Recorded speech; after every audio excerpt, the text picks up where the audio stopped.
So what do you think the keys are to set yourself up for success?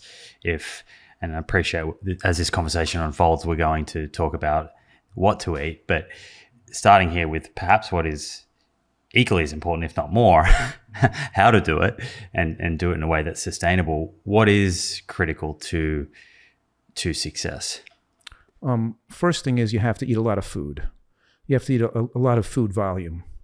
If you don't eat food, you're going to be tempted to eat things that are not healthy. So by particularly eating foods that sustain you for many hours and feel satisfied with that meal.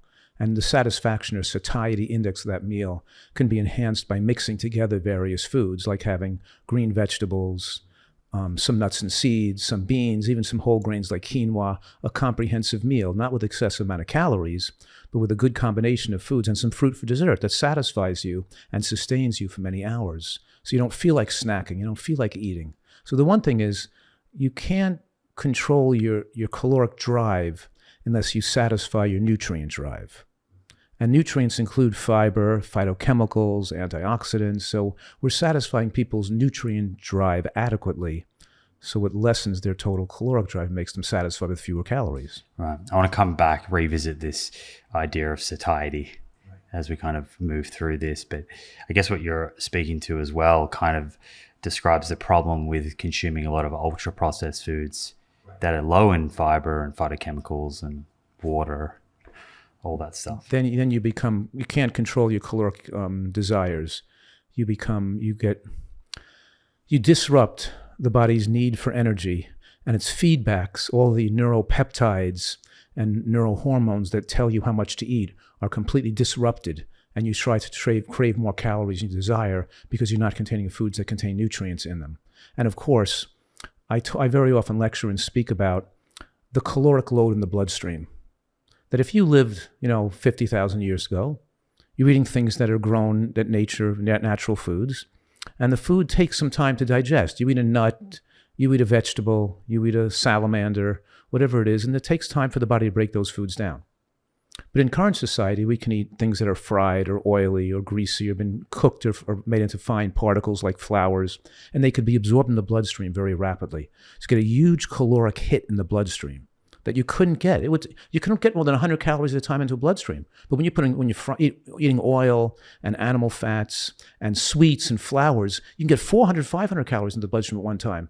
And that high caloric load in the bloodstream stimulates hormonal centers of the brain, both the dopamine and opiate receptors, cannabinoid receptors. In other words, we're talking here about making the body dopamine insensitive and making you no longer comfortable with normal amounts of calories. You need hyper amounts of calories. You get acclimated to it, you get addicted to it, and you'd feel unsatisfied unless you hit the body with an extra high caloric load at one time. Yeah, which sounds kind of counterintuitive to people, right? Because they have an excess of calories, but they're just as hungry, if not more hungry. Yes, it's not real hunger, right? But an apple doesn't satisfy them. Having some vegetables, they need something with a more caloric concentration, with a bigger caloric hit, and they're really an addictive eater. They're not eating for nutrients or energy. They're eating to meet their addictive drives now, because the brain gets stimulated with these hyper palatable and hypercaloric foods.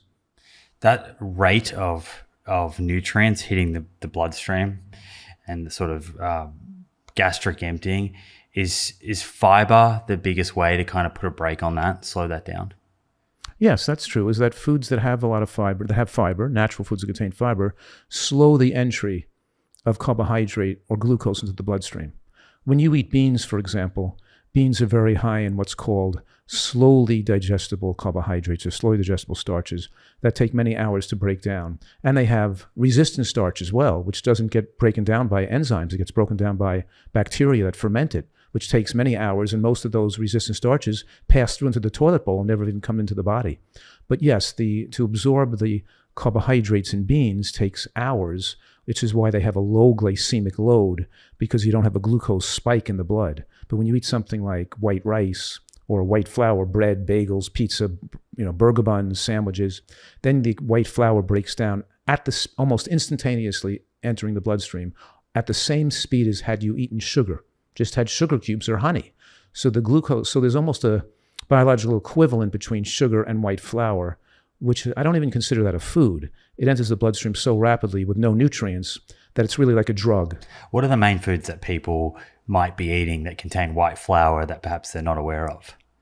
Well, they're eating cold cereals, which are highly processed carbohydrates. They're eating pasta, which is made of white flour. And when you take a bread where it says wheat flour, that's white flour. It says wheat flour. It has to say whole wheat flour to not be white flour.